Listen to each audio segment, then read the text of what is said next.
waktu untuk bergabung bersama kami pada webinar hari ini. Hari ini kita akan membahas topik mengenai cyber security yang semakin relevan seiring meningkatnya ancaman keamanan cyber di berbagai sektor. Pada kesempatan ini, kita akan mendapat pemaparan langsung dari narasumber kita, yaitu Bapak Onowe Purbo, pakar teknologi dan keamanan cyber Indonesia. Kami persilakan Bapak untuk menyampaikan materinya, dan jika ada yang ingin ditanyakan, bisa langsung di kolom komentar saja.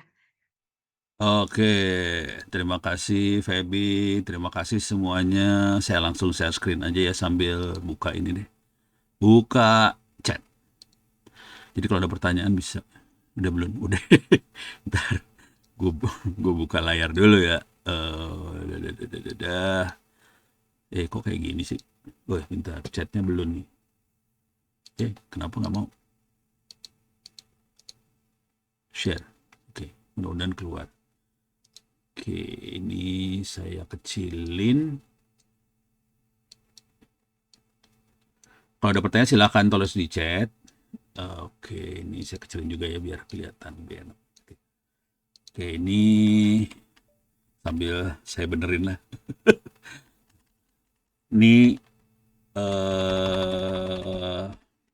referensi hari ini. Ini ada 3 URL. Waduh. s.id/free minus OWP ebooks itu buku-bukunya banyak. Ini buku yang saya tulis ya, yang dilepas free. Cuman kemarin sama teman-teman di Intech Press ITTS ini penerbit bukunya ITTS, sebagian ditaruh di Google Book free, ada yang berbayar, bayarnya 20.000.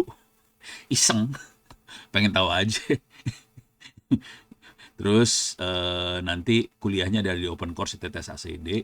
Jadi yang ini buku s.id free OP ebooks, terus di sini kuliahnya, terus di sini ada buku juga, sebagian besar sih free sih sebetulnya. Terus nanti kalau ada apa-apa silahkan kontak emailnya ono@indo.net.id, kemudian ono@ittesacd, twitternya onowepurbo, terus IG-nya ono.center.international. Channel YouTube-nya Ono Center, ini URL-nya www YouTube. Nah, folder yang perlu dilihat nanti adalah ini, cyber security, buku pedoman UU PDP, t-shirt sama keamanan. Mungkin lebih AI untuk cyber security-nya kali ya. Oke, ini saya copy paste dulu bentar. Lihat layar. Sorry, pakai ini saya ambil dulu. Saya copy paste di ini ya. Saya copy paste di chat biar Anda bisa ngambil semuanya.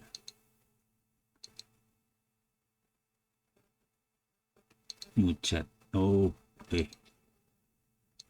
gimana cara? Ini kok jadi susah gini sih? Tunya nggak usah kali ya.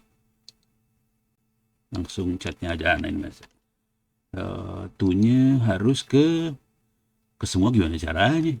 Kok nggak bisa sih? Ono center. Kok nggak bisa sih? Oh, anyone. Nah, ini dia. Pusing gua. Salah pencet. Paste. Kirim. Dah. Oke, silahkan diambil itu semuanya. Mudah-mudahan bisa bermanfaat. Saya kasih lihat dulu. Oke, ini yang s.id/free OWP ebooks, bentuknya Google Drive. Oke, ini di bawah sini banyak buku-buku yang AI-nya ini. Kalau yang langsung dilihat tuh AI biasanya. Nah, ini silakan dilihat. Nah, untuk cyber security di sini ada folder cyber security. Yang terkait dengan cyber security adalah perlindungan data pribadi sekarang. Jadi sekarang mulai banyak perusahaan dengan perlindungan data pribadi. Ini bukunya banyak, cyber security. Perlindungan data pribadi juga banyak sih bukunya. Ini sebagian besar saya nulis sendiri ya. Iseng nulis dilepasin free aja. Oke. Karena nulisnya pakai AI jadi cepat, udah lepas free. Sebagian ini ada tulisan-tulisan yang XIT ini materi agak lama sih sebetulnya. Ini dipakai buat ngasih training cyber security di Mabes TNI sih sebenarnya. Oke, silakan diambil. Ini ada yang tahun 2020, berarti udah 6 tahun yang lalu. Yang XIT ini mungkin lebih dari 6 tahun sih. Oke, silakan dilihat. Nah, terus itu yang cyber security. Yang penting juga adalah yang ini, perlindungan data pribadi. Ini yang lebih baru.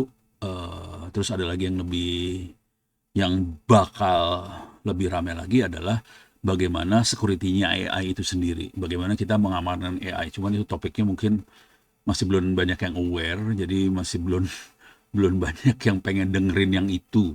Kebanyakan pengen dengerinnya AI untuk cyber security, bukan security-nya AI gitu. Nah, yang khusus buat AI untuk cyber security akan dilakukan juga tanggal bentar. Saya akan masuk ke sini. BSSN, Badan Siber Sandi Negara, akan mengadakan webinar ini free sebetulnya. Bentar, ada dia. Ini kalau nggak salah. Ini bukannya. Bukan. Ini dia. Nih, tanggal 24-25 Februari. Ini saya kebetulan diminta kasih keynote. Ini BSSN yang mengadakan Badan Siber dan Sandi Negara. Saya akan lebih banyak bicara tentang AI untuk cyber security. Jadi bukan cyber security-nya sendiri, tapi AI untuk cyber security-nya. Oke, saya akan coba upload ininya juga. Di sini ada screenshot lagi salah. Salah pencet. Oke, masuk ke folder download. Terus ini dia. Jangan leave ini dong. Oke. Oke, mudah-mudahan bisa kelihatan semua. Ini tanggal 24. Mereka bentuknya workshop 24-25 Februari. Kayaknya free, nggak usah bayar si BSSN. Silahkan ikutin. Saya sendiri 1 jam doang. Sisanya teman-teman dari BSSN. Oke, sekarang kita akan lihat secara umum dulu ya. Terus karena ini waktunya sempit, mungkin cuma 1 jam. Saya akan ngasih logika berpikir sih sebetulnya, supaya cara berpikirnya seperti apa untuk supaya cyber security-nya jadi bagus gitu kira-kira. Karena waktunya sempit banget. Oke, saran pertama adalah sebelum kita bisa menguasai logika ini, sarannya coba belajar cyber security-nya dari buku-buku tadi atau dari opencourse.itts.ac.id. Oke, di sini ada kuliah baru saya nih semester depan. Ini belum. Ini lebih ke keamanan informasi, ini beda lagi sama cyber security, beda. Jadi ini bagaimana kita mengamankan data, ini targetnya lebih ke arah kayak serangan AI, AI sebagai target sasaran. Ini ada AI untuk keamanan informasi, karena informasi di sini lebih ke arah data ya. Jadi bukan infrastruktur. Kalau cyber security lebih banyak ke arah infrastruktur. Jadi ini ada kuliah baru, tapi hari ini saya nggak akan bahas yang ininya. Silahkan diakses aja nanti, bisa dilihat materi-materinya, tapi ini baru akan dipakai semester depan. Mungkin sekitar bulan 2-3 bulan lagi lah baru mulai yang kuliah yang keamanan informasi ini. Nah, khusus buat teman-teman, saya sarankan coba lihat yang cyber security-nya. Saya akan coba masuk di cyber security dan saya kasih lihat secara umum. Oke, ke bawah. Ini banyak sekali materi buat belajar AI, buat SD, SMP, SMA. Ada tryout-nya juga. Nah, khusus buat cyber security, di sini ada cyber security. Saya gede ini biar enak lihatnya. Open course cyber security. Nah, minimal punya kemampuan di materi di sini. Di sini belajar jaringan, konsep TCP/IP, simulator, IP version 6, routing, advanced routing, bikin 5G sendiri, network benchmarking segala macam. Nah, udah ngerti jaringan yang advance, kita perlu belajar teknik serangannya, hacking, persiapan hacking segala macam. Ini jadi hackingnya harus tahu juga bagaimana caranya orang nyerang. Terus udah gitu di sini baru cyber security-nya.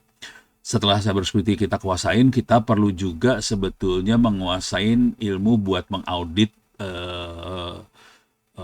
forensik dan sebagainya. Di sini ada auditor, information security management system tuh audit. Terus yang ini buat usernya dan forensik. Jadi ini bukan cyber security sih sebetulnya. Cuman ini perlu diketahui karena kita perlu melakukan perbaikan terus jadi continuous improvement dari sistem yang kita maintain tadi. Untuk bisa melakukan continuous improvement, kita harus bisa forensik dan ini auditor. Information Security Management itu ISO 27001 sih. Oke. Jadi kebayang ya ilmunya kayak gini sih sebetulnya. Jadi pertama harus ngerti eh, jaringan. Sebenarnya untuk dapat ngerti jaringan harus ngerti sistem operasi juga. Ini ada kuliah sistem operasi juga. Terus masuk ke hacking, terus masuk ke cyber security-nya, terus masuk ke auditornya sama forensik. Oke. Ada juga ilmu buat end user. Nah, silakan dikerjain ini jujur, yang sanggup sampai selesai ini nggak banyak. Cuman sekitar 70-an orang dari 40 ribuan orang, cuman 70 yang sanggup nyelesain yang ini. Gitu ya. Makanya agak susah karena ilmunya pada nggak mau belajar, maunya ngerjain vendor doang buat ngerjain. Nah itu yang repot sih. Ya bisa-bisa aja sih, cuman vendornya yang untung ntar. Ya nggak apa-apa juga sih. Oke, itu udah beres. Nah sekarang dari situ saya akan ngasih lihat si ini, si cyber security. Saya back dulu, masuk. Saya akan fokus ke arah cyber security. Di sini cyber security. Oke, sorry, saya gedein lagi. Di sini ada cyber security sama cyber war sebetulnya. Nah, cyber war ini sebenarnya cyber security yang setengah attack, setengah defense. Dan ini materi yang diminta sama Mabes TNI sih, sebenarnya Panglima yang minta sih sebetulnya. Ini ada tulisan cyber war-nya ini. Ini sebenarnya materinya buat ini bisa dibaca-baca, cuman saya nggak akan fokus di situ. Nah, dari sisi kita yang melakukan operasi cyber security, biasanya akan dibenturkan pada pilihan. Kalau di dunia kesehatan mau preventif atau artinya kita menyiapkan semuanya sebelum kejadian, itu preventif. Satu lagi adalah melakukan penyembuhan setelah diserang. Itu namanya kuratif, mengcure atau menyehatkan sesudah diserang. Cyber security juga sama, kita bisa melakukan preventif, bisa juga kuratif. Seringkali kita melakukannya kuratif. Nah, ini yang salah sih sebetulnya. Nah, kuratif itu contohnya adalah CSIRT. Itu lebih ke arah kuratif sih sebetulnya. Jadi udah kejadian mulai mereka incident response team. Jadi ini kan computer security incident, CSIRT itu ya, computer security incident response team. Jadi sesudah kejadian baru kita proses. Nah itu masalah juga. Oke, ya sah-sah aja bisa, cuman udah rusak barangnya. Sebaiknya kita bisa menyelesaikan sebelum terjadi insiden. Nah, di situ pentingnya mindset cyber security itu di situ sih sebetulnya. Gimana caranya kita nyiapkan sebelum terjadi insiden semuanya. Itu bedanya. Jadi pola pikirnya gitu ya. Nah, sekarang alat-alatnya, tool-tool yang kita pakai itu apa aja? Yang paling gampang, paling sering kita pakai adalah, ini yang paling sederhana adalah Kali Linux. Ini saya jalanin, ini bentuknya, ini makhluknya. Kali, oke. Buat ngaudit, buat ngetes ketahanan dan sebagainya kita bisa pakai Kali Linux ini. Kali Linux ini free, bisa di-download dari internet. Oke. Saya kasih lihat aja ya tempat downloadnya. Jadi caranya gampang banget, masuk ke Google, tulis Kali Linux, nanti bisa download langsung. Nah, ini beres. Nah, cuma di sini yang penting adalah kemampuan dia melakukan auditing. Ngaudit. Oke. Nah, kalau kita klik di sini, masih loading ya.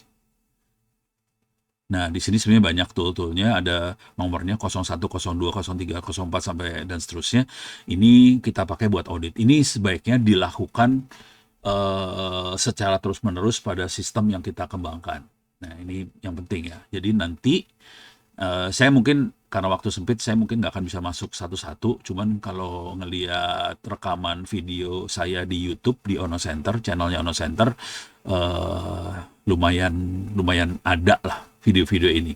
Cuman sebagian besar dari videonya di-delete sama YouTube karena terlalu vulgar, nyerangnya vulgar banget, jadi di-delete sama YouTube. Jadi kalau mau ngopi, silakan kirim harddisk, saya kopiin semua video-videonya sih sebetulnya. Nah, cara berpikirnya untuk itu semua sebetulnya siklusnya namanya PDCA. Plan, Do, Check, Act. Ini siklus campuran sih sebetulnya. Siklus campuran antara preventif dan kuratif tadi. Jadi dalam proses planning Oke, proses planning ini kita bisa identifikasi masalah, tentukan tujuannya kemana, susun rencana perbaikan dan bisa dibaca sih kalau mau ya. Identifikasi masalah, tentukan tujuan kemana, susun perencanaan perbaikan, dan udah gitu kita mulai implementasi.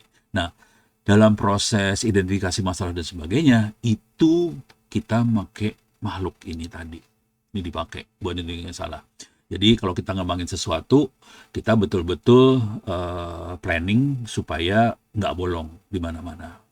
Cara yang paling gampang, ya saya global dulu aja ya. Jadi plan itu merencanakan, salah satunya pentest.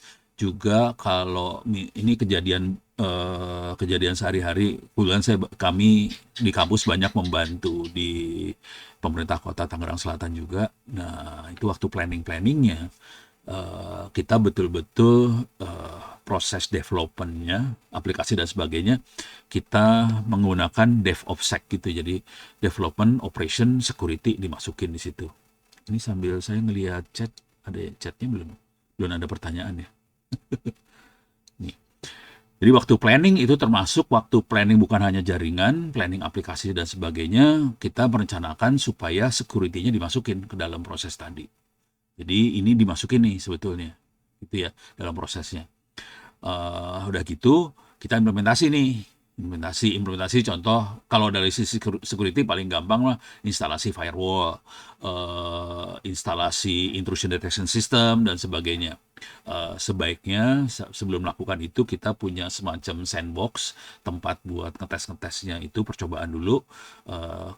Kalau sistemnya udah jalan beneran ya, kalau sistem udah jalan jangan di sistem jalan kita ubahnya, berbahaya banget.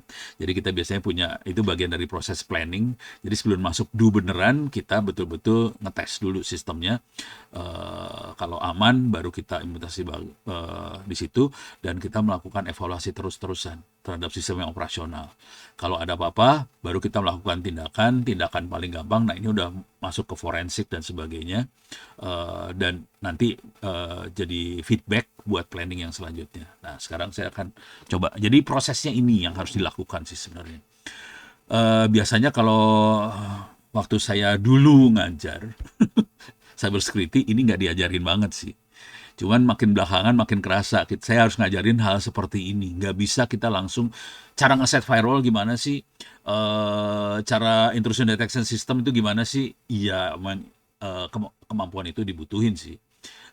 Cuman nanti secara dari sisi manajemen, dari atasnya, di atasnya harus melakukan siklus yang seperti ini. Plan, do, check, act. Plan, do, check, act, plan, do. Ini harus dilakukan terus-terusan.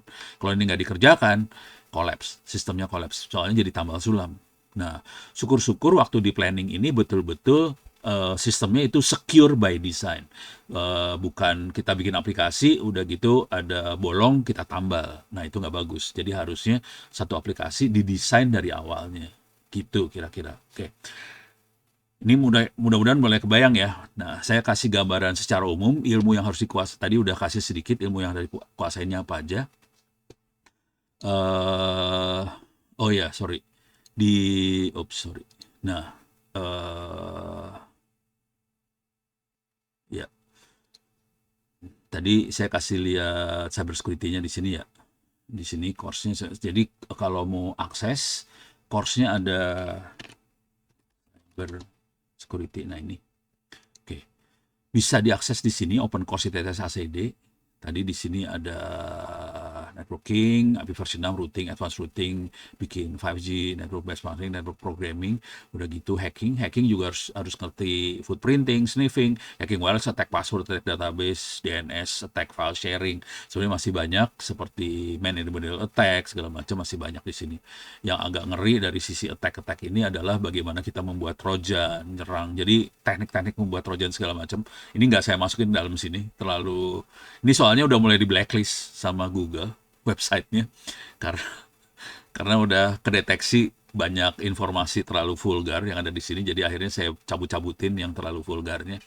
Jadi sebetulnya kalau kuliah benernya saya juga ngajarin teknik bikin trojan, bikin ransomware kayak gimana. Di sini diajarin sih sebetulnya di kuliah bener, tapi nggak dimasukin ke dalam web.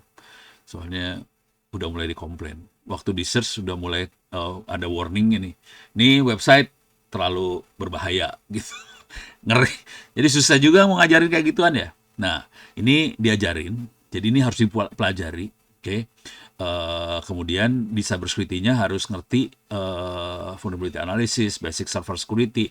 Basic server security misalnya urusan password, terus ngecek kalau ada orang yang di sini ada 20 titik pengamanan server, itu urusan password segala macam kelihatan banget di situ, bisa dilihat di dalamnya. Cara ngeset firewall yang paling menyebalkan dari ngeset firewall ini adalah kalau ada kena DDoS. DDoS nggak bisa dikerjain sama kita yang kena DDoS sih sebetulnya. Jadi dari provider yang ada di atas, dari upstream yang harus nge-handle DDoS tadi. Kita harus bikin rate limit dan sebagainya di atasnya. Jadi firewall rada menyebalkan.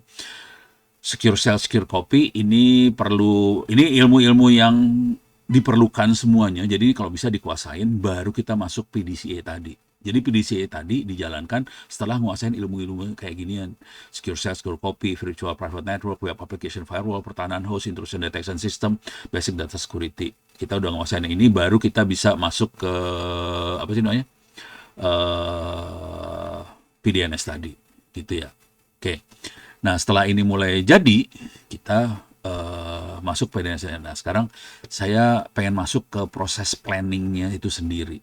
Kalau ini sebagian besar bisa dilihat rekamannya di channelnya Ono Center segala macam di YouTube ya. Tapi kalau ada pertanyaan pengen diterangin apa ya, saya bisa terangin sih. Saya akan coba ngasih lihat proses planning yang jarang dijelasin sih sebetulnya. Oke. Dari sisi aplikasi. Jadi itu yang fatal. Mereka kan kebanyakan nyerang di aplikasi di atas. Oke. Gimana caranya kita bisa nyerang aplikasi? Bagaimana kita membuat aplikasi yang aman? Jadi lebih ke arah apa? Ngamanin apa? DevOpsSec, development, operation, sama security sekaligus. Kalau dulu seringnya nyebutnya DevOps, development sama operation. Karena kita siklusnya jalan terus supaya sistemnya continuous improve. Jadi berkembang terus. Jadi DevOps itu jalan, kemudian ditambahin sec. Nah, gimana cara masukin DevOps sec ini? Sekarang saya kasih contoh. Ini semua tekniknya sekarang sih, kalau kita di kampus sudah pakai AI banget. Paling sederhana, kalau nggak mau pusing kepala, paling sederhana kita pakai ChatGPT. Paling sederhana, atau GPT dan teman-temannya ya, bisa pakai Grok, bisa pakai Gemini, bisa pakai Figma, bisa pakai apalah terserah. Misal, saya akan coba pakai ChatGPT. Ini proses DevOpsSec-nya ya, saya akan coba fokus, dan ini kebanyakan orang miss di sini. Artinya kita anak-anak development, programmer, develop aja sesuai dengan spesifikasi dari user. Misal, kita pengen bikin website untuk UMKM buat apa? Dagang di internet. Oke. Nah, developmentnya kayak gimana supaya si security-nya bisa masuk gitu ya. Jadi misalnya kita pengen, atau ya udah itu aja paling gampang dulu ya. Kita bikin aplikasi web, aplikasi.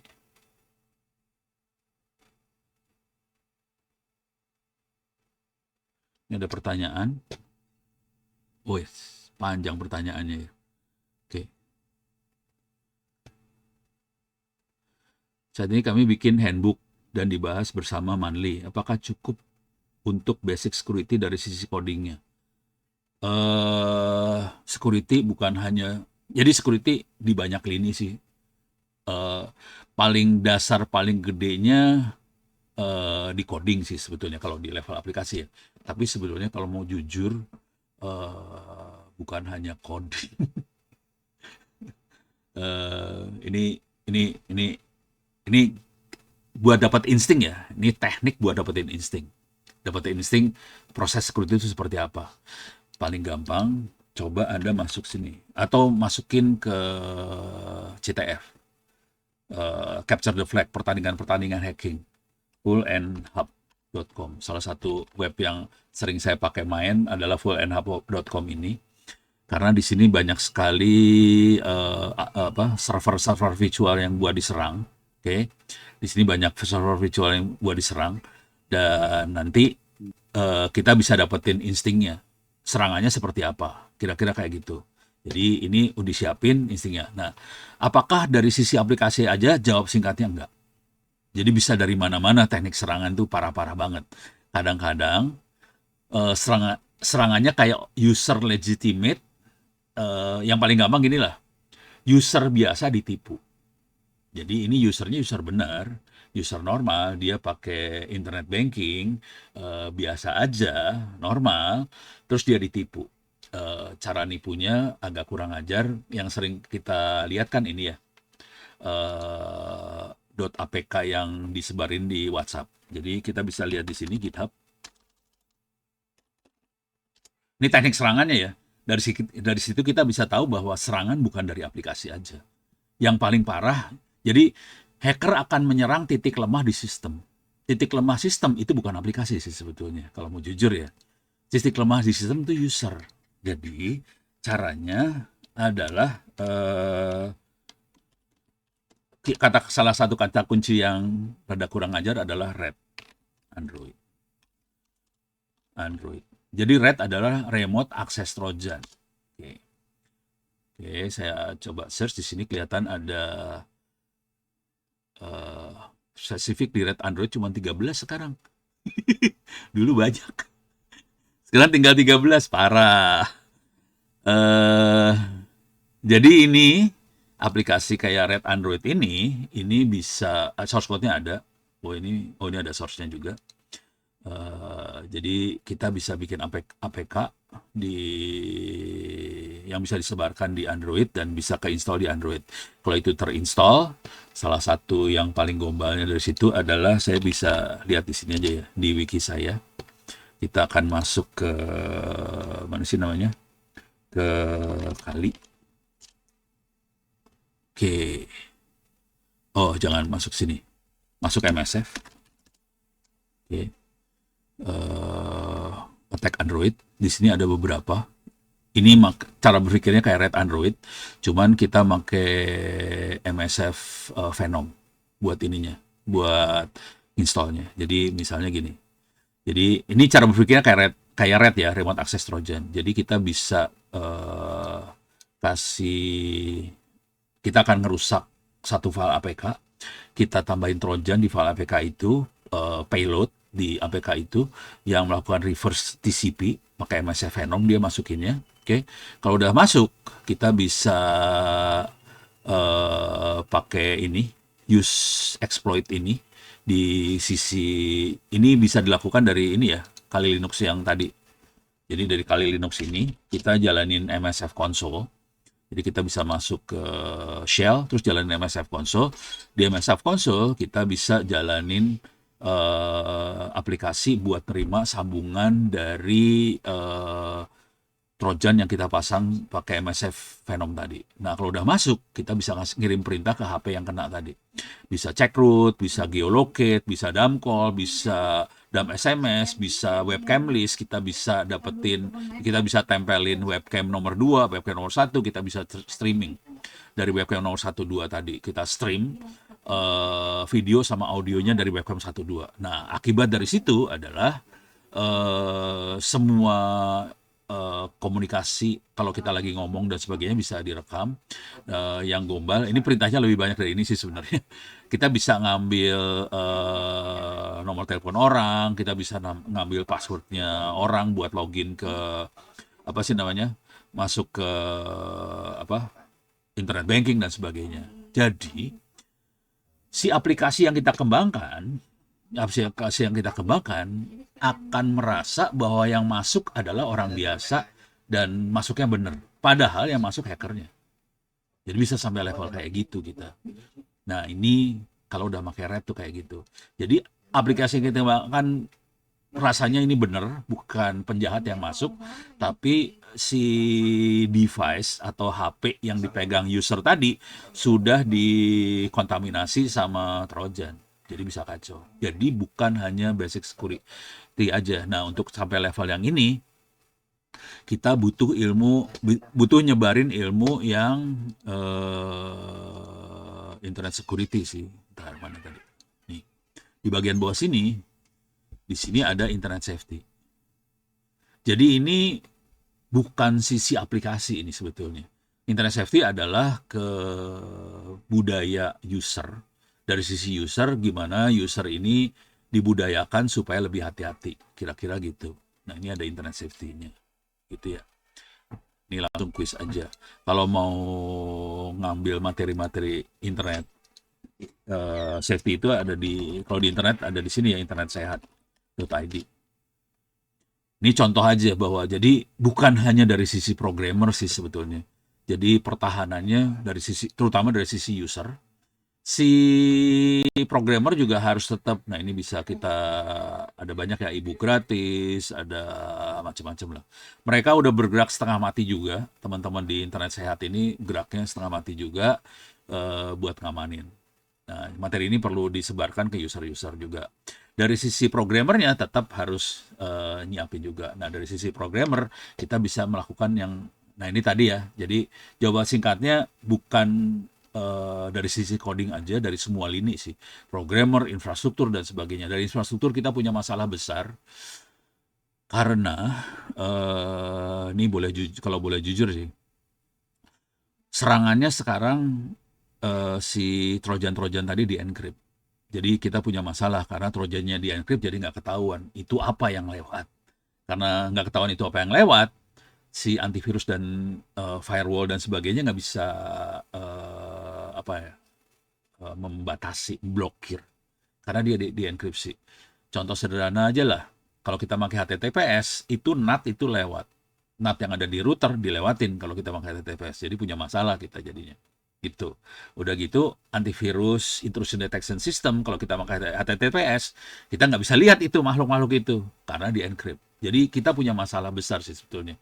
Nah, untuk mengatasi hal seperti itu, gimana cara ngatasinya? Pakai AI. Nggak bisa lagi sekarang. Jadi udah main AI banget ini. AI perang lawan serangan tadi. Gitu. Jadi kira-kira kayak gitu. Nah, sekarang saya akan mundur lagi ke arah si programmer ya. Misalnya kita sebagai programmer mengembangkan sistem. Ini cara ini bisa dipakai buat macam-macam sih. Prosedurnya ya, cara berpikirnya bisa dipakai buat bukan hanya programmer, bisa buat admin jaringan, buat apa segala macam. Sekarang saya akan coba masuk ke programmer. Masuk ke ChatGPT lagi. Oke. Oh, ini mumpung ada di fullandhub.com, kalau mau latihan bisa masuk ke wiki ini ya, onocenter.or.id/wiki, terus masukin ini full and hub. Jadi sama, jadi tempatnya full and hub, cuman ini ada ininya sih. Ini contoh, nah ada kata-kata walkthrough. Oke, ini walkthrough. Kalau kita klik, ini ada contoh teknik serangannya seperti apa di sini. Ini contoh teknik serangan dari beberapa file OVA yang ada di fullandhub.com. Teknik serangnya seperti apa? Sampai bisa di ujungnya tuh dapat ininya sih. Di ujungnya dapat flagnya. Kan ini buat pertandingan hacking. Jadi ujungnya adalah capture the flag. Ini flagnya mana nih? Nah, ini flagnya. Ini dapetin root password. Oh, dapat nih dia. Nih, dapat passwordnya. Dapat flagnya nggak? Itu aja nih. Ada di atasnya lagi kan. Nah, ini dia. Nih flag. Flag rootnya ini. Ini flagnya dapat di sini dia. Ini dia. Ini adanya di cron.d php5. Ya udah setengah mati lah dapat kayak gininya. Kalau kita udah sering latihan kayak gini, kita udah dapat insting teknik orang nyerang lewat mana sih. Jadi kita perlu melatih insting kita masing-masing supaya tahu mereka nyerang lewat mana. Setelah tahu mereka nyerang lewat mana, waktu kita bikin program, waktu kita ngeset infrastruktur segala macam, insting itu jalan dan itu akan menyebabkan pertahanannya jadi lebih kuat. Gitu. Pertahanan ini dikuatkan karena si operatornya punya insting tadi. Oke, nah sekarang saya akan coba masuk ke arah ininya ya. Misalnya kita jadi programmer. Bukan hanya programmer sih sebenarnya. Kalau kita jadi ngeset infrastruktur juga diperlukan prosedur yang kayak gitu juga ya. Coba, misalnya kita jadi programmer. Saya akan masuk ke sini. Oke. Misalnya tadi kita akan bikin aplikasi web. Bisa juga, boleh web, boleh juga ini ya. Boleh web, boleh juga aplikasi buat HP. Tapi yang aman. Jadi misalnya, jadi kalau saya Kalau kita langsung dengan prompt panjang jadi lama bikinnya. Saya akan pakai prompt pendek-pendek tapi banyak gitu ya. Jadi misalnya kita akan bikin aplikasi buat HP sesuai dengan kemauan kita untuk bikin aplikasi di UMKM tapi aman. Jadi kalimat prompt yang biasa saya masukin pertama kali adalah apa saja hal atau item yang harus saya perhatikan untuk membuat aplikasi untuk UMKM, untuk misalnya memberikan informasi aja, memberikan informasi produk eh, eh, dan help desk dan transaksi supaya dapat UX, dapat user experience, bisa UI-nya bagus, juga aman. Misalnya aman, gitu ya. Ini yang penting yang ditanya di sini, perhatikan pertanyaan pertamanya bukan ngamaninnya gimana, aplikasinya gimana, lebih lebih banyak hal apa yang harus saya perhatikan. Nanti halnya kita drill down, masing-masing bisa kita turunin ke bawah, kita drill down, ini sebaiknya yang harus dibikin apa, segala macam. Nah, ini selalu pertanyaan pertamanya adalah lingkungannya. Apa yang harus kita siapkan. Oke, jadi KPI-nya, targetnya seperti apa harus siapkan. Udah gitu, ini buat orang programmer biasanya UI UX. Oke, nanti juga harus ditanyakan juga masalah back end front end-nya ya. Mau pakai as a service, apakah kita mau pakai database as a service, infrastruktur as a service, atau mau dibikin lokal semua. Nah itu bisa kita tanyain. Cuman kalau mau jujur, untuk kalau nggak terlalu besar, kalau buat UMKM aja, kemungkinan besar dia akan kasih saran lokal.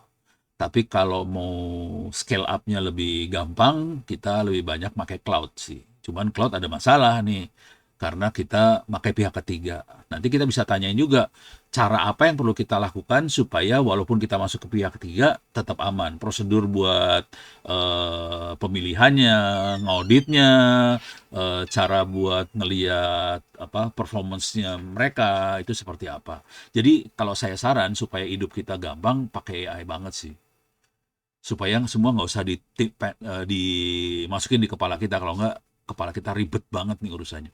Ini perhatiin aja, ini baru pertanyaan gini aja yang harus kita perhatiin udah banyak ya. Tujuan scope, UX, UI, produk katalog, help desk. Help desk aja udah itemnya udah beberapa nih. Transaksi pembayaran, keamanan langsung keluar nih, amanannya banyak nih, langsung ngerendeng nih. Ini parah lebih banyak daripada yang lain nih, ngerendeng banget ya. Bab security, HTTPS wajib, authentication aman. Waduh, ini aja udah banyak nih. Parah. Terus proteksi, availability, anti DDoS, stability, ada rate limiting, IP per user, ada WAF CDN. Udah 10. Operasional. Ini udah 10. Padahal kita pengen bikin aplikasi buat UMKM. Ini langsung yang harus kita perhatiin, langsung bejibun nih langsung. Gitu.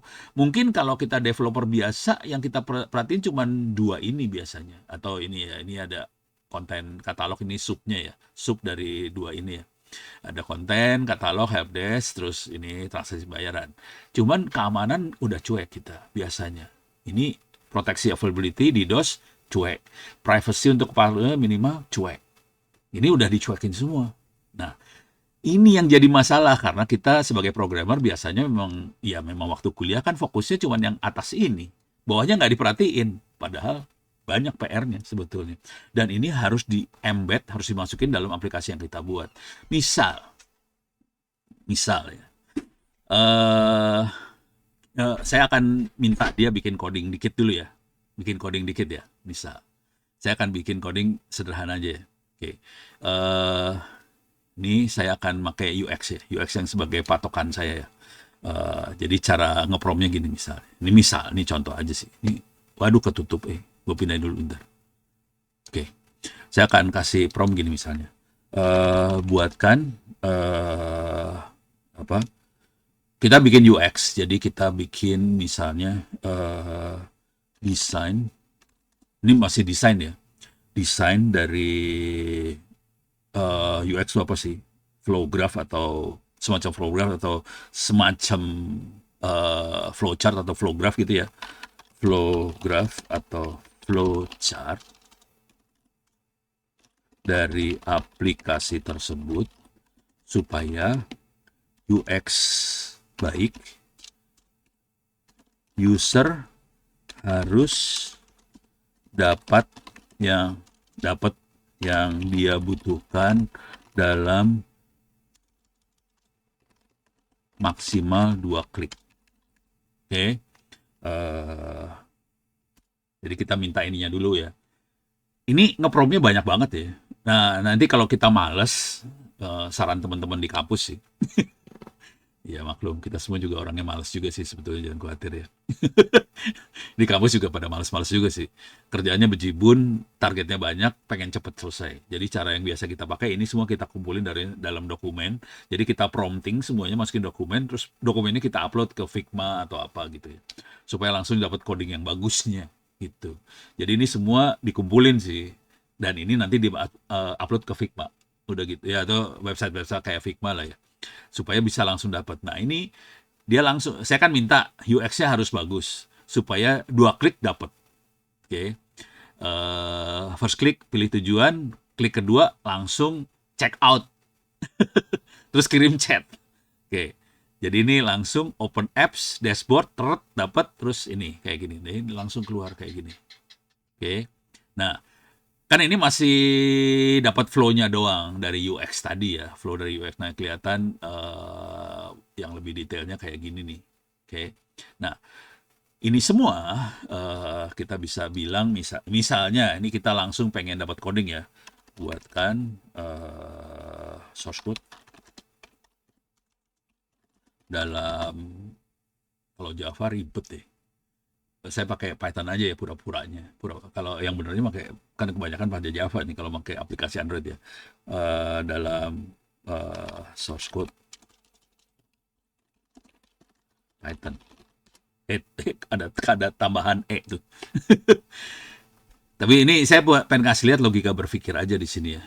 Nah, paling enggak kita tahu bahwa ini bisa keluar sampai source code di sini. Tapi kalau teman-teman di kampus nggak pakai ChatGPT sih buat dapetin source code-nya, kita udah mulai pakai yang lebih serius ya.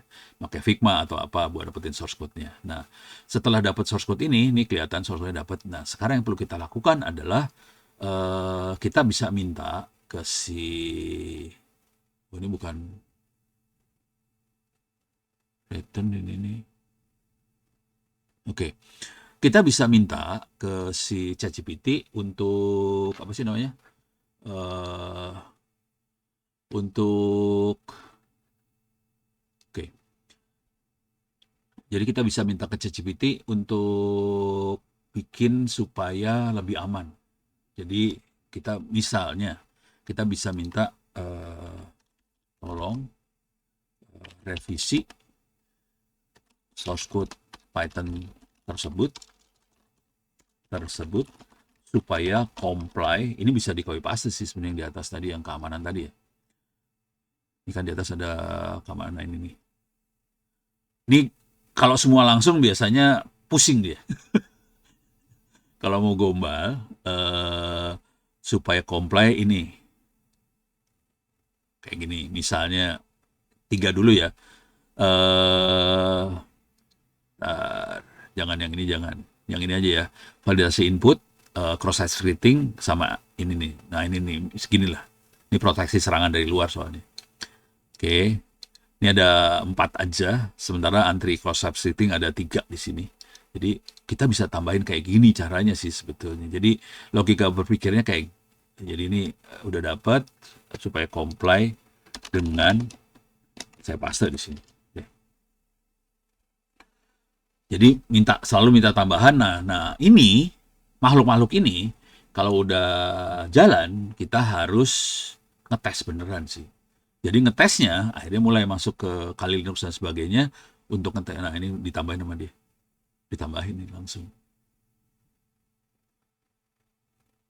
Ini ada anti SQL injection-nya, ini ada validasi whitelist, Maxlang, ditambahin proteksinya gila-gila nama dia ditambahinnya. Beda banget sebenarnya. Source code yang biasa dengan source code yang kayak gininya beda. Cuman kalau kita sebagai programmer langsung ngerjain kayak gini rada ribet sih. Kalau saya cenderungnya ya bukan saya ya teman-teman di kampus cenderungnya udah kayak gini sih sekarang udah pakai AI. Tapi kita tetap harus ngerti ya. Nggak bisa kita full ngandelin AI. Soalnya kadang-kadang AI-nya suka ngaco. Terutama kalau kita promptingnya salah. Kan kalau kita masih pemula kan promptingnya bisa salah. Nah, AI bisa ngaco nih di sini kalau promptingnya salah. Nah, sarannya tetap kita harus belajar, ilmu-ilmu ini tetap diajarin secara manual, kita harus belajar supaya tapi kalau kita udah mulai dikejar target, udah dibantu AI banget kayak gini aja. Tapi kita tetap harus bisa baca source code ya. Source code-nya dibaca supaya nggak salah. Kira-kira kayak gitu nih. Ini udah mulai dapat nih. Oke. Jadi logika-logikanya kayak gitu. Nah, ini dengan logika yang sama, kita bisa ngembangin ini tadi buat aplikasi. Bisa aja misalnya kita pakai logika yang sama untuk data center misalnya. Jadi caranya juga sama. Hal saya hilangin dulu aja ya. Obrolan baru aja.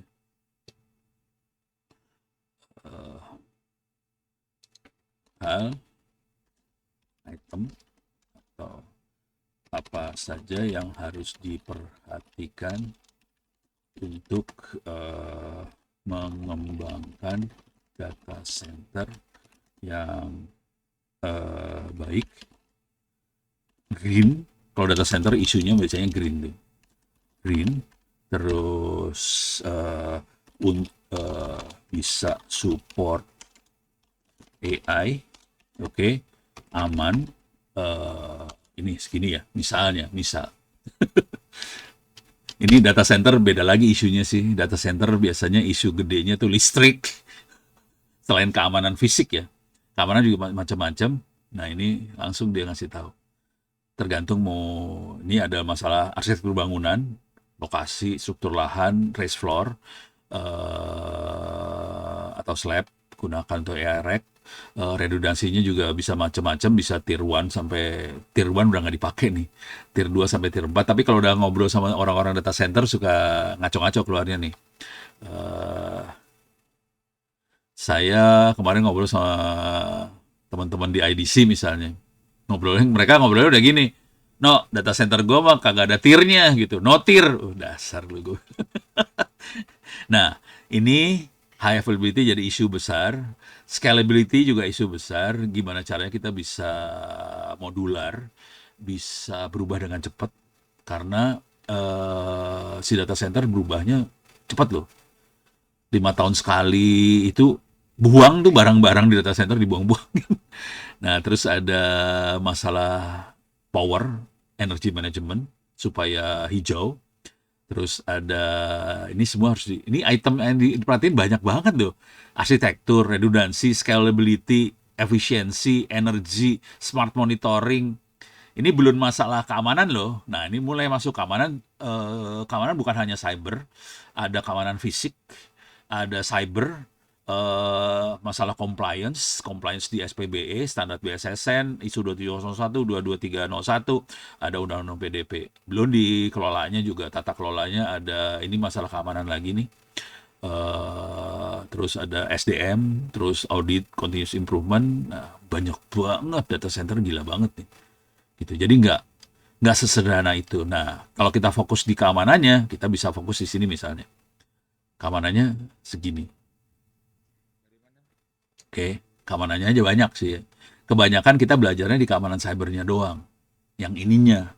Oke, padahal ada lagi keamanan yang lain. Khusus untuk yang ini, nah ini khusus buat yang ini aja. Keamanan cyber aja, nyebelin juga sih kalau mau jujur. Oke.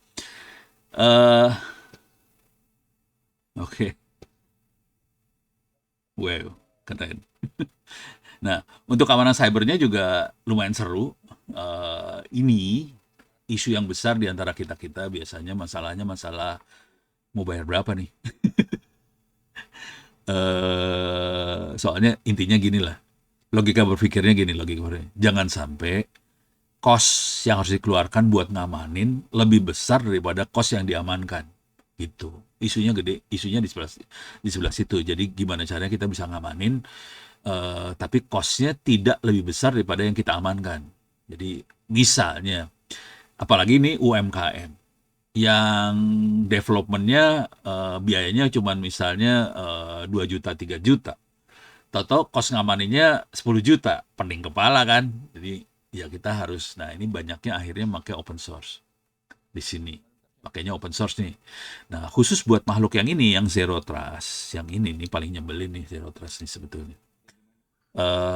Zero trust tuh kira-kira sama ini ya, zero day. Ada zero day, ada zero trust. Kalau zero trust kita tidak percaya sama semua orang. Ini urusannya lebih autentikasi ya, kalau zero trust. Kita nggak percaya sama semuanya. Nah, itu zero trust tuh. Yang zero day itu nyebelin banget karena si hacker akan mengambil apa ya, manfaat, dia akan mengeksploitasi dari kelemahan yang baru ketahuan. Nah, itu agak susah karena firewall-nya nggak siap, intrusion detection sistemnya nggak siap, semuanya nggak siap. Jadi untuk sampai level yang zero day, IDS, IPS yang konvensional biasanya akan kesulitan buat monitoring. Nah, untuk sampai level termasuk yang zero trust juga bisa kayak gitu juga ya. Nah, untuk kita bisa dapat mendeteksi, mengklasifikasi bahwa ini serangan atau bukan dengan kondisi ini barang baru, belum ada di database. Biasanya yang kita lakukan adalah jalanin AI sih. Jadi AI-nya nanti yang akan mendeteksi, oh ini kayaknya serangan deh. Dari pola traffic yang dilakukan, kita bisa tahu, oh ini serangan.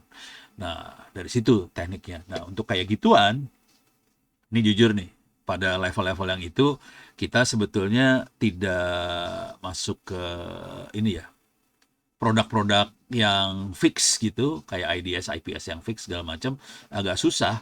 Jadi kita biasanya pakai AI. Nah, sarannya, tapi ini banyaknya udah level S2 S3 ya. Ini masih banyak dikembangin. Jadi kita bisa lihat di sini UNB Cyber Security misalnya. Jadi di UNB Cyber Security ini ada dataset. Di sini ada dataset nih. Jadi ada dataset untuk macam-macam. Ini ada Ground to Seeker Truth, Seeker dataset, ada IoT, ada Dark Web, ada DNS dataset, ada IDS dan sebagainya. Dan ini nanti yang kita pakai buat melihat pola. Kalau trafficnya seperti ini kayaknya attack. Nah, ini ada yang baru nih, Large Language Model. Oh bener kan? 2025 nih baru. Saya baru lihat. Kalau yang lain udah sering lihat nih.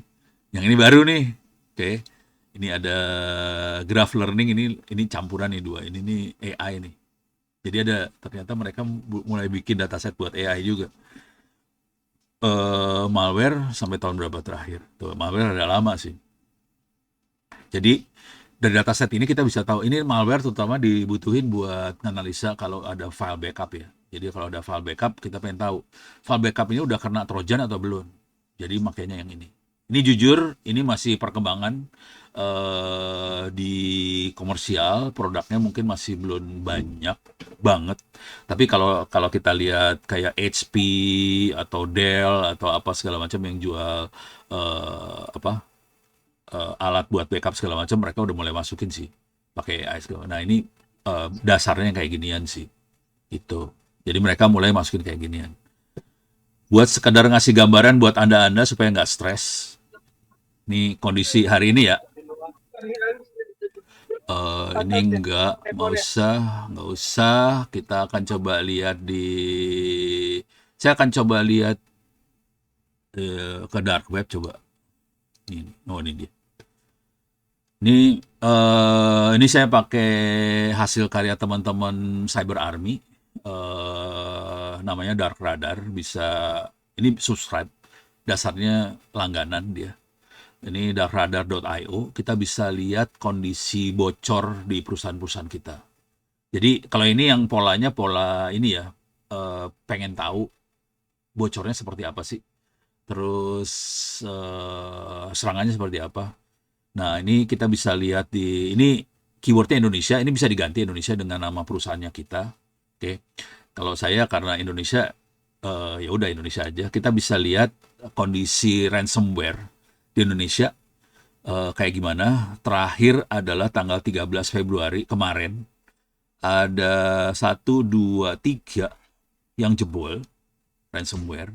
Jadi kita tahu ransomware-nya parah banget.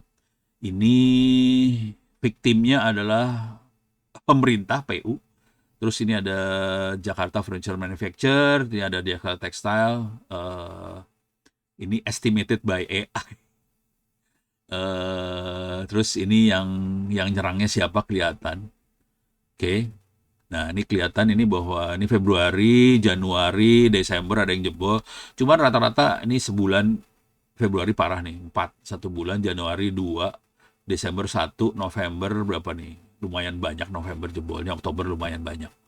Ini ransomware parah banget. Ransomware buat deteksinya pakai AI, dan ransomware biasanya dia akan, nah, waktu ngelihat ini kita harus baca-baca ransomware seperti apa, serangannya kayak gimana. Nah, di sini kita mulai eh, masukin dalam planningnya. Jadi dari siklus plan, do, check, act kita masukin dalam planning tadi. Nah, itu ransomware. Kalau kita lihat di swasta, jebolnya kayak gimana, ini tanggal 13 ada 2, kemarin 2, tanggal 12 ada berapa yang jebol? 1, 2, 3, 4, 5, 6, 7, banyak banget, 8, banyak banget ya, 9, 10, 11, 12. Ush, tanggal 12 banyak banget. eh ini rata-rata database sih, ini leak semua. Ini ada Direktorat Jenderal Sains Tech Bima, itu kan punyanya Dignas ya. Ini ada SMK, ini ada ID card 1 GB jebol. SMA ini ya, ini kelihatan pola yang jebolnya banyaknya dari dunia pendidikan yang memang nggak serius buat memproteksi datanya, padahal di sini ada nama sama tanggal lahir nih, rada berabe. Di sini ada Dirjen Perhubungan Udara, ada Kemenhan, apa segala macam. Jadi dari sini kesimpulan kita tarik ya, ini database berbahaya banget. Jadi harusnya dimulai dilihat gimana caranya, pola yang dipakai buat ngejebolin database tadi. Itu yang harus kita masukin dalam planning sih.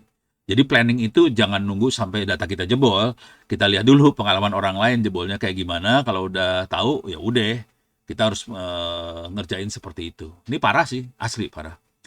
Kementerian Agama lah, Pertamina lah, udah jebol semua. Ini tiap hari jebol, dan khawatir hampir tiap hari lah. Ini ada yang sehari 4, sehari apa. Ini database-nya gede-gede juga jebolnya sih. Begitu kira-kira.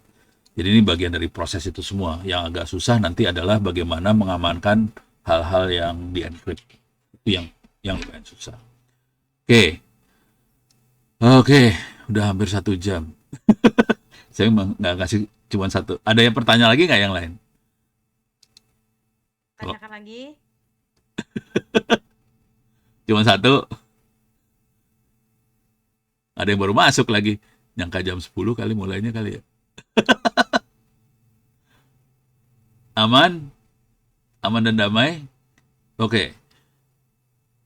Kalau aman, saya posting lagi cara kontak kita ya.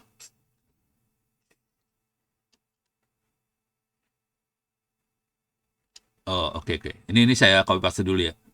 Ini saya tadi, oke, ini saya copy paste. Jadi untuk kontaknya biar bisa tahu. Oke, sekarang ada pertanyaan dari Pak Timotius Benhur. Terkait PDCA, semisal kita sudah sampai do check, ternyata tidak sesuai dengan plan. Sebaiknya seperti apa? Balik lagi ke plan. Apa yang kita sudah implementasikan, biarin aja.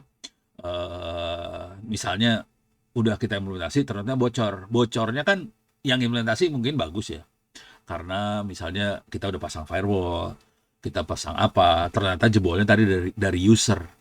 Jadi kita masukin ke planning. Oke, berarti kita harus melakukan sosialisasi internet safety buat user gitu.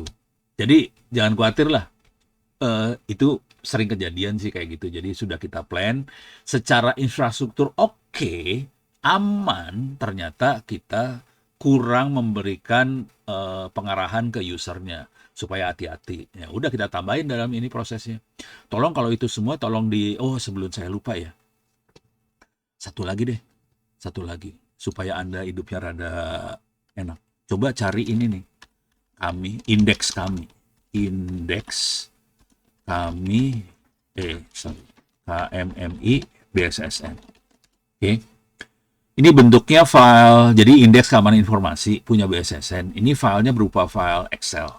Kalau kita klik, M-nya 1 ya rupanya. Bisa di-download nih di bawah kalau nggak salah. Mana bagian kerangka pengisian indeksnya dilakukan. Ini file Excel harusnya. Oh nggak ada sih link buat file Excel-nya. Oke, saya kasih lihat yang ada di saya aja ya. Saya akan masuk sini, masuk cyber security, masuk ke coba kami. Nah ini dia. Atau saya upload aja ya. Oke, saya upload aja biar Anda hidupnya enak semua. File, saya back, cyber download, cyber security, index, FGH ini nih. Saya upload ya. Bentar. Nah, ini dia saya kirim. Oke, itu filenya saya upload. Ini jangan leave meeting, kacau nih urusan gue. Ini saya kasih gambaran aja di indeks kami. Ini bagus banget buat membantu kita planning sih. Jadi di indeks kami itu sebenarnya audit. Audit ISO 27001, audit apakah kita comply ke perlindungan data pribadi, cuman dia mengauditnya dokumen, bukan pentest dan sebagainya. Tapi ini bisa jadi dasar awal lah kira-kira. Jadi misalnya ini kalau udah selesai semua dokumen kita isi, ada keluar ininya sih, apa sih namanya nih? Kayak petanya lah. Kita bagusnya di mana? Di sini pengolahan risiko bagus, risk manajemennya oke, terus frameworknya oke, pengolahan asetnya kurang, terus teknologinya lumayan oke, PDB-nya masih kurang, tata kelola governance-nya iya udah mulai bagus, bisa kelihatan kayak gininya. Nanti dari situ kita bisa tahu, oke saya harus naikin yang mana. Jadi itu harus diisi semua. Nah ini isinya, misalnya saya kayak gini, klik di kolom-kolom di bawah. Ini buat sistem elektronik kita masukin investasinya berapa segala macam. Ini kepatuhan terhadap standar apa aja, penggunaan kriptografi khusus apa. Nah di bagian tata kelolanya, ini naikin ke atas biar bisa diklik. Kalau nggak susah ngeklik itu. Ya, dah. Nah di sini misalnya fungsi organisasi keamanan informasi. Apakah pimpinan instansi perusahaan Anda secara fisik resmi bertanggung jawab? Nah, ini dokumennya mana? Apakah instansi Anda memiliki fungsi atau bagian secara resmi memenuhi tugas tanggung jawab pengelolaan informasi, menjaga kepatuhan? Dokumennya mana? Jadi ini dari sisi dokumen aja dia ngeceknya. Belum pentesnya nggak terlalu kalau yang di sini bangsa yang implementasi benernya. Jadi paling nggak dari sisi dokumen udah mulai kelihatan. Sarannya dokumen ini disiapin buat ngerjain PR-nya kita juga. Ini masalah governance ya kalau dokumen supaya auditnya juga enak sih. Nah, waktu nyiapin dokumen supaya hidup kita enak, pakai AI aja bikin dokumennya. Asli pakai AI. Soalnya kalau nggak pakai AI, kita biasanya miss. Ini kurang, itu kurang segala macam. Kalau pakai AI, tapi promnya harus bagus ya. Pastikan, jadi waktu nge-prom tuh, pastikan dokumen ini comply ke ISO 27001, comply ke SPBE, comply ke ini, comply ke itu. Nah, nanti dokumen ini dibuat. Gitu. Ini ada pertanyaan lagi. Beres ya, yang tadi ya, Pak Prisma. Untuk saat ini perusahaan saya hanya mengandalkan antivirus lisensi yaitu WithSecure secara pengamanan akses internet, terutama user account dan mobile banking. Apakah sudah mumpuni? Nih, boleh jujur nggak sih saya? Nih kalau mau jujur, itu tetap diperlukan. Cuman harus logika berpikirnya gini ya. Logika berpikirnya. Si antivirus, kebanyakan antivirus akan ngelihat semacam tabel. Kalau filenya seperti ini virus apa, file ini seperti virus apa. Kebanyakan antivirus seperti itu. Kebanyakan ya. Mudah-mudah. Saya nggak tahu. Saya soalnya pakai Linux. Jadi gue nggak pakai antivirus sama sekali. Eh, nah, jadi kebanyakan antivirus bentuknya tabel. Nah, yang jadi masalah, sebagian virus hari ini pakainya seperti ransomware. Jadi virusnya mulai dienkripsi. Nah, masalah dengan virus yang dienkrip, antivirus konvensional yang mengandalkan tabel nggak mempan. Jadi masalah besarnya di situ sih dengan virus-virus kayak gitu.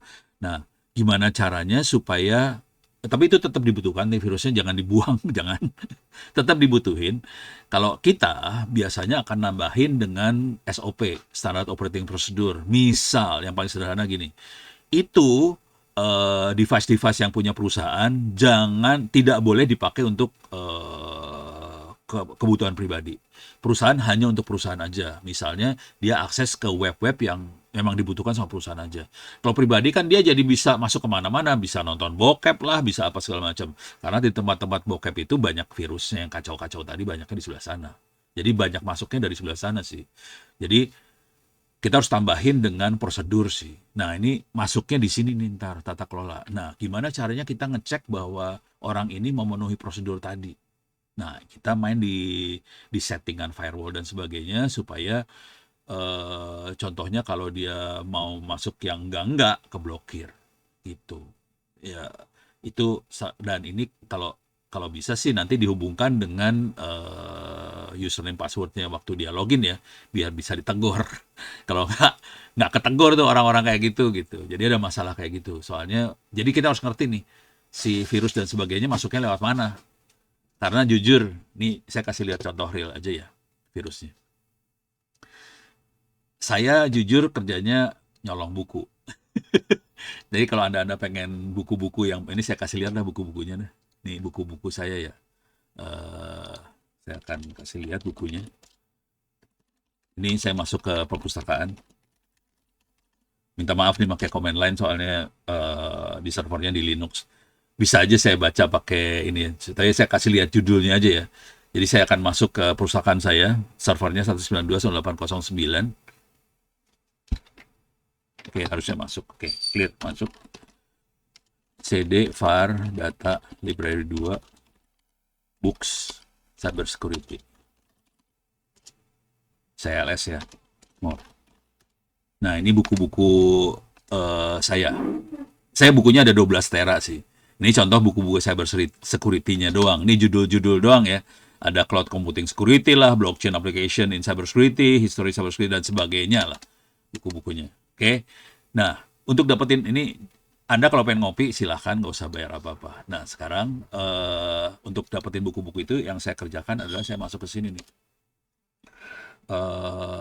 Proxy Ninja. Ini underground banget. Pirate Bay ini tempat nyolong.